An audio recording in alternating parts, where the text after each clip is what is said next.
Welcome to my YouTube channel. நம்ம இந்த வீடியோவில் என்ன பார்க்குறதுக்கு முன்னாடி நம்ம சேனலை சப்ஸ்கிரைப் பண்ணிவிட்டு அந்த பெல் ஐக்கானை கிளிக் பண்ணிக்கோங்க. அப்போனா தான் நான் போடுற வீடியோ உங்களுக்கு வந்துகிட்டே இருக்கும், நீங்கள் பார்த்து என்ஜாய் பண்ணிகிட்டே இருக்கலாம். இப்போ நம்ம இந்த வீடியோவில் பாகிஸ்தான் வாஸ் நியூசிலாந்து அவங்களோட ஐசிசி சாம்பியன் டிராஃபி 2025 என்னதான் நடந்திருக்குது அப்படின்னு சொல்லி பார்க்க தான் போகிறோம். பாகிஸ்தான் கண்டிப்பாக வின் பண்ணுவாங்க. பாகிஸ்தான் ஃபேன்ஸ்னா கோம் ஸ்டேடியத்தில் நடக்குது, நேஷ்னல் ஸ்டேடியம் கராச்சியில் நடக்குது. ஸோ அதில் வந்து பார்த்திங்கன்னா என்ன தான் நடக்க போகுது அப்படின்னு சொல்லி பார்த்தா டாஸ் டைம் அப்படின்னு சொல்லி நம்ம இயான் பிஷப் ஸ்டார்ட் பண்ணி வச்சாரு. இல்லை முகமது ரிஜ்வான் டாஸ் யார் வின் பண்ணுவான் அப்படின்னு நீங்கள் நினைக்கிறேன்னு கேட்டால் obviously my own country, so I am win அப்படின்னு சொல்ல சரி வாங்க பார்க்கலாம்.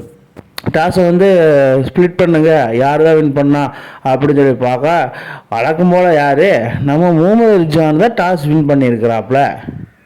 இது தெரிஞ்ச விஷயம் தானே, இல்லைன்னா வந்து நீங்கள் தீவிரவாதியை வச்சு குண்டு போடுவீங்க. இதெல்லாம் தெரிஞ்ச விஷயம் தானே, டெரரிஸ்ட் அட்டாக் நடக்கும் அப்படின்னு சொல்லி வழக்கம் போல் டாஸை வின் பண்ணது யார் நம்ம முகமது ரிஜ்வான். டாஸை வின் பண்ணி எதை சூஸ் பண்ணியிருக்காரு அப்படின்னு சொல்லி பார்த்தா நம்ம அது வந்து பவுலிங்கை சூஸ் பண்ணியிருக்காப்புல. டேய் ஃபஸ்ட் பேட்டிங்கை எடுத்து ஒரு 350 ப்ளஸ் அடிச்சிருந்தீங்கன்னா அசால்ட்டாக வின் பண்ணிட்டு போயிருக்கலாம். அதுவும் இல்லாமல் தேவையில்லாம பவுலிங் போஸ்ட் எடுத்து, இது வந்து சின்ன கிரவுண்டு, அதை பவுலிங் போஸ்ட்டை எடுத்து சேசிங் பண்ணுறேன் அப்படின்னு சொல்லி நியூஸில் வந்து ஃபஸ்ட் இன்னிங்ஸை ஸ்டார்ட் பண்ணாங்க. ஃபஸ்ட் இன்னிங்ஸ் ஸ்டார்ட் பண்ணி என்ன தான் ஆகுது அப்படின்னு சொல்லிட்டு டெவான் கான்வேயும் வில்லனுக்கும் நல்லா தான் ஆடிட்டு இருந்தாங்க. என்னமோ ஒரு டக்குன்னு வந்து டெவான் கான்வே அவுட்டு ஸ்பின்னரில். அப்புறம் என்ன ஆகி போச்சு, யார் அடிக்கிறோம் பின்னாடி வந்த கெயின் மாமாவோட சேர்ந்து கெயின் மாமாவுக்கு நம்ம பாலே கொடுக்கல, நம்ம வில்லியனுக்கு போட்டு சாத்துன்னு சாத்திக்கிட்டு இருந்த தருவாயில் கெயின் மாமாவையும் தூக்கி விட்டுறாங்க. அப்புறம் வில்லியன் மட்டும் தனியாக ஆடிட்டே இருந்தார். 6-4 6-4 2-3 சிங்கிள்னு, அதாவது ரொட்டேட் பண்ணிகிட்டே இருந்தார் வில்லியனுக்கு. அதாவது வில்லியனுக்கு வந்து நம்ம ரவீந்திராவுக்கு வந்து இன்ஜூரினால் நம்ம வில்லியனுக்கை வந்து டீமில் எடுத்தாங்க. அது நியூ ஓப்பனராக வந்து அனௌன்ஸ் பண்ணுவாங்க. இந்த கெயின் மாமா வந்து என்னன்னா, அது ஒரு இன்ஸ்விங் பாலை டக்குன்னு வந்து அவர் எதிர்பார்க்கவே இல்லை. நசீம் ஷா வந்து ஜிங்கு வீசிட்டாரு, ஒரு சர்ட்டுன்னு போயிடுச்சு. போனதுனால என்னமோ தெரில, கெயின் மாமாவுக்கு ஒன்றுமே பண்ண முடியல. என்னதான் நடந்திருக்கு அப்படின்னு சொல்லி திரும்பி பார்க்கறதுக்குள்ள ரிஜ்வான் கையில் பால் போயிடுச்சு. அந்த பாலில் விக்கெட்டும் எடுத்துட்டாரு. அது கெயின் மாமாவோட விக்கெட்டை எடுத்துகிட்டு செலிப்ரேஷனை பார்க்கணுங்க, வேற மாதிரிங்க. ஏன்னா அவர் தான் மேட்சஸ் வின்னர் மாதிரி அவர். அதுக்கப்புறம் வில்லியனுக்கு பொறுமையாக விளையாடி சிங்கிள் 2 அடித்து கடைசியாக வந்து சதத்தை பூர்த்தி பண்ணிட்டாருப்பா நம்ம வில்லியனுக்கு. அதாவது ஓப்பனிங்காக ஒரு சான்ஸ் எனக்கு கொடுத்தீங்க, அதில் வந்து என்னோடய பெஸ்ட்டு நான் காமிக்கிறேன். ட்ரை சீரீஸில் பர்ஃபார்ம் பண்ணலினாலும் நான் சாம்பியன் டிராஃபியில் கண்டிப்பாக என்னோடய பெஸ்ட்டு நான் கொடுப்பேன் அப்படின்னு சொல்லி ரச்சிதா வந்து கொடுத்த பிளேஸை இவர் வந்து ஐக்கியமாயிட்டு போயிட்டாப்புல 100 அடிச்சு. அதுக்கப்புறம் நம்ம டாம் லதம் விக்கெட்டு மேலே விக்கெட்டு போயிட்டு இருந்தாலும் ஒரு சைடு நம்ம டாம் லதமும் வில்லியனுக்கும் படுத்தே விட்டானையா. அந்த மாதிரி தாங்க பிச்சில் படுத்துட்டாங்க 2 பேர். ஆளாளுக்கு அவன் அப்படி போட்டால் அவன் அப்படி அடிக்கிறான், இவன் இப்படி போட்டால் இவன் இப்படி அடிக்கிறான், இப்படியே போயிட்டே இருக்குது. என்னதான் பண்ணுறதுன்னு தெரியல. 2 பேரும் அந்த அடி நாய் அடி பேய் அடி அடிக்கிறாங்க. பாகிஸ்தான் பவுலர்ஸுக்கு என்ன பண்ணுறனே தெரில. அப்படியே அடித்த டாம் லதம் அவர் ஒரு செஞ்சுரி.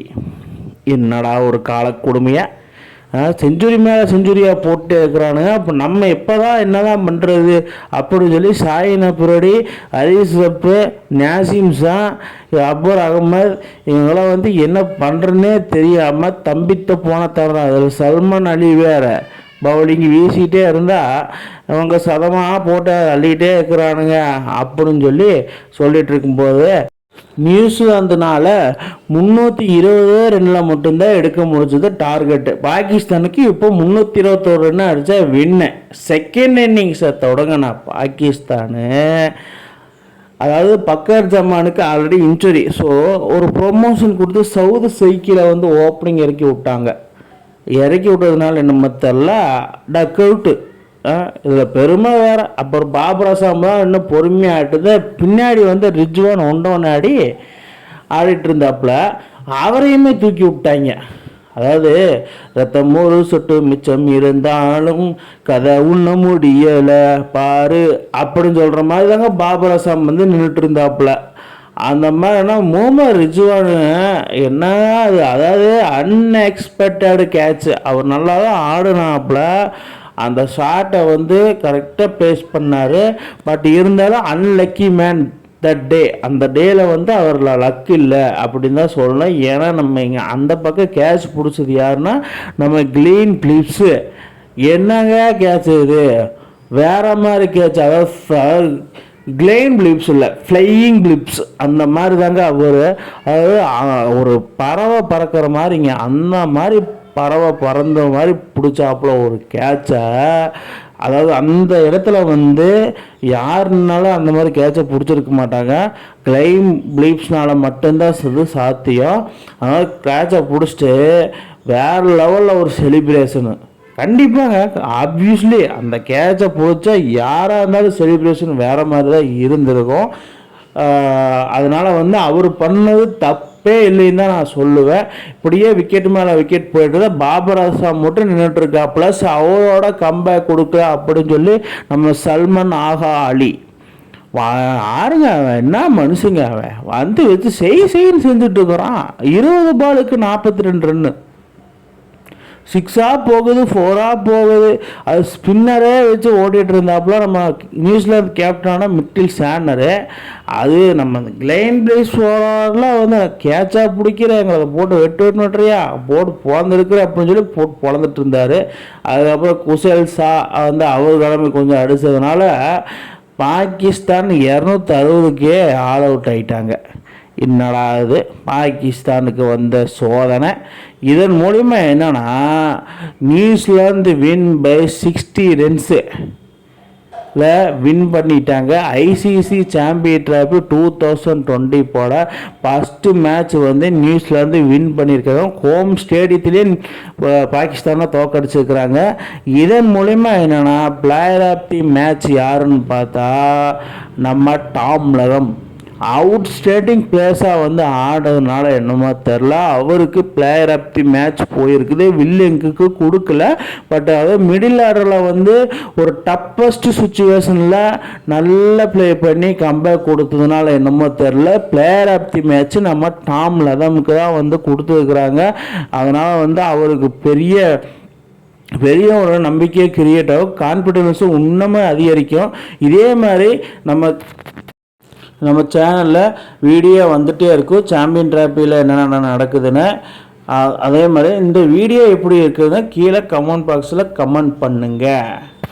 மேலும் உங்களுக்கு வீடியோ வந்துகிட்டே இருக்கும். இந்த மாதிரி இன்ட்ரெஸ்டிங் கிரிக்கெட் வீடியோவை தெரிஞ்சுக்க நம்ம சேனலை சப்ஸ்கிரைப் பண்ணுங்கள், லைக் அண்ட் கமெண்ட் பண்ணுங்கள். மேலும் உங்களுக்கு வீடியோ வந்துகிட்டே இருக்கும்.